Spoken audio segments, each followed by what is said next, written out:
एक बार ऐसा हुआ, मैं क्यों कह रहा हूं कि राबिया पकड़ में नहीं आती। एक बार ऐसा हुआ कि 3 संत, उस समय के बहुत प्रसिद्ध संत, तो एक संत सूफियान, लोग उनको संत सूफियान कहते थे, और एक अब्दुल वाहिद और एक हसन, ये तीनों उनसे मिलना है राबिया से। और ये तीनों इतने प्रसिद्ध थे, लोग राबिया को नहीं जानते थे, इन तीनों को जानते थे। तो ये तीनों मिलना है। तो वो जो संत सूफियान थे, उन्होंने राबिया से कहा कि आपको ऐसी कुछ चीजों का इल्म है जो हमको नहीं है, तो आप हमें कुछ बताएं, कुछ मार्गदर्शन करें। राबिया ने कहा अच्छी बात। अब्दुल वाहिद से बात की तो ऐसा लगा राबिया को कि ये बहुत लॉजिकल आदमी है, तर्क वितर्क वाला है, हर चीज का सबूत मानता, तर्क। हसन से बात की तो राबिया के कुछ समझ में आया। तो राबिया ने कहा मैं जो कह सकती हूं कहती हूं। वो अपने कमरे अंदर गई घर में और 3 चीजें उठा करके लाई। ये जो सूफियान था, इसको मोमबत्ती दी। अब क्या समझे सूफियान उस मोमबत्ती से, बस इतना ही कहना है आपसे। वो जो अब्दुल वाजिद था, उसको सुई दी कपड़े सिलने वाली, आपसे इतने ही कहना। हसन को एक बाल दिया, तशरीफ ले जाइए। अब बताओ आप क्या समझे यार। आप किसी संत से मिलने जाए, वो कोई ऐसी अजीब सी चीज उठा के आपके हाथ में देते, भाई इतना ही कहना तो जाओ, क्या समझे। मुझे याद आता है उन दिनों इंदौर में हमारे एक सन्यासी, ओशो सन्यासी थे, दिनेश भारती। वो बड़ा सूफियाना ढंग से जीते थे, उनके साथ हम बहुत घूमते थे। मैं छोटा था बहुत, वो मुझे दरगाह पे ले जाते और कहाँ ले जाते थे, तो कब्रिस्तान में बैठते और गाने गाते सूफी, और बड़ा उनका अलग माहौल था। तो उस समय ओशो शरीर में थे। तो दिनेश भारती ने ये प्रश्न ओशो से पूछा था कि ये भगवान, ये क्या मतलब, ये तो हमारे समझ ही नहीं पड़ रही। ओशो बड़ा सुंदर अर्थ करते। ओशो ने कहा कि बहुत सुंदर प्रश्न है दिनेश।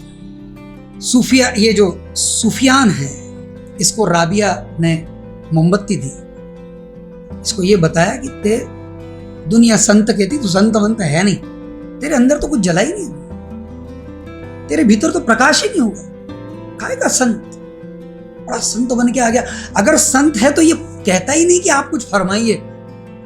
संत होता तो चुपचाप बैठता, मेरी तेरी चुप पे जुड़ जाती।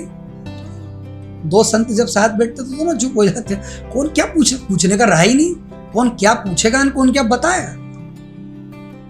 जब सारे प्रश्न मिटते तो ही तो संत, जब भीतर प्रकाश होता है तभी तो संत। तो राबिया ने उसको मोमबत्ती दे दी, समझ गया। अब पता नहीं सूफियान समझ पाया, और ओशो समझ गया और हमको समझा दिया कि भाई अब सूफियान मोमबत्ती देख रहा है इधर उधर से, उसको लग रहा है इसके अंदर कुछ लिखा तो नहीं, इसके अंदर तो कुछ नहीं। तो वो इतनी अकल तो होनी चाहिए, समझे।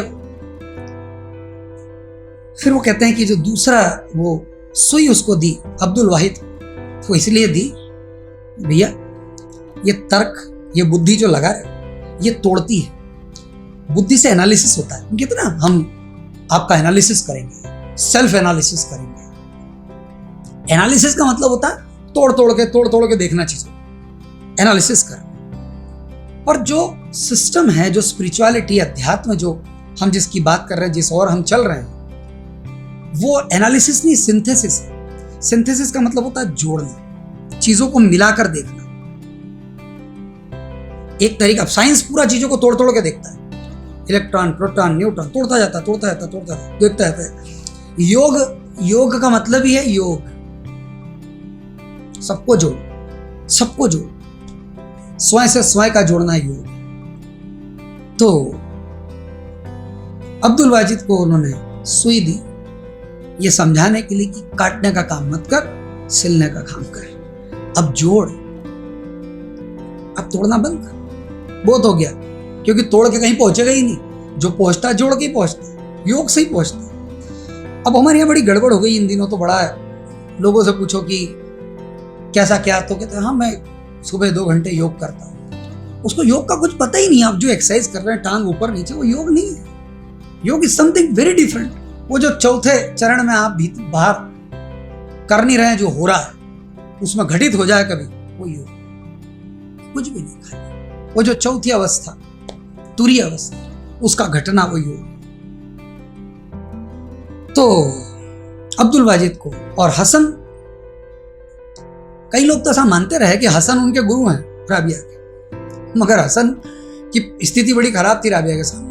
जब भी हसन और राबिया अकेले में मिलते थे तो हसन की हवा निकाल देती थी राबिया। ज्ञान बहुत था उनको, पर राबिया के पास जो बात थी वो अपनी प्रतीति थी, उसकी अपनी मस्ती थी। तो हसन को उन्होंने बाल दे दिया। अब बाल का मतलब है कि ये शरीर है पूरा, अभी ये शरीर जो बैठे हैं, हम सब जिंदा हैं, और हमारे साथ एक चीज मुर्दा है, बाल। अभी बाल काट दें आपका तो कोई आपको दर्द नहीं होता, छोटा कर दे बड़ा कर दे कोई परेशानी नहीं। पर वो बालों का महत्व काय से है? इस शरीर के जिंदा होने से। जिंदा है, बाल है। राबिया कह रही है कि शरीर का महत्व काय से? राबिया थोड़ा पीछे जाती है। जिंदा शरीर में बाल मुर्दा है, जिंदा आत्मा में शरीर मुर्दा है। जब तक आत्मा है तब तक लाइट जल रही है, आत्मा गई। राबिया उसको कहती है कि शरीर में मत अटका रहे, अपने शरीर में, दूसरे के शरीर में। हम शरीर में अटके रहे, अपने कोई सजाते जजाते खिलाते पिलाते, शरीर शरीर शरीर शरीर शरीर, फिर आप पशु के वहीं रुक गया। थोड़ा आगे बढ़ना है तो अपने शरीर को ही लगे रहते लोग। वो फिटनेस के लिए लगे हैं तो काय के लिए, पर शरीर, अपने शरीर। और जितना शरीर की सेवा करना चाहिए, शरीर बहुत सुंदर है, मंदिर है, इसका संभाल होना चाहिए। पर आप अगर इसी में रह गए तो बहुत पीड़ा होगी मृत्यु के समय, क्योंकि ये छीना जाएगा, बहुत परेशानी होगी। तो शरीर की सेवा करनी। आपके पास कार है तो दिन भर कार में बैठे रहो, यार बहुत महंगी है क्या, उतरते ही नहीं इसमें से। बहुत आप कैसा जीवन जिएंगे? आप जीवन का कोई मजा नहीं ले पाएंगे। अच्छा लगता है कार में 1-2 घंटा अपन लॉन्ग ड्राइव जाते हैं, म्यूजिक सुनते हैं, बड़ा झूमते हैं, और 2-4-5 घंटे बाद लगता है इसको ब्रेक लगा, रुको यार बाहर चले थोड़ा सा। तो अगर हम शरीर में ही अटके रह गए, और हम ऐसे ही, हम पूरे समय दिन भर शरीर में ही, इसी का हिसाब किताब लगाते रहते हैं, अपने शरीर का और दूसरे के भी शरीर का। राबिया ने बाल दिया और उसको समझा दिया कि हसन इससे थोड़ा बाहर। तो मैंने आपसे कहा कि ये राबिया जैसे जो संत हैं, उनकी बात बड़ी अजीब है।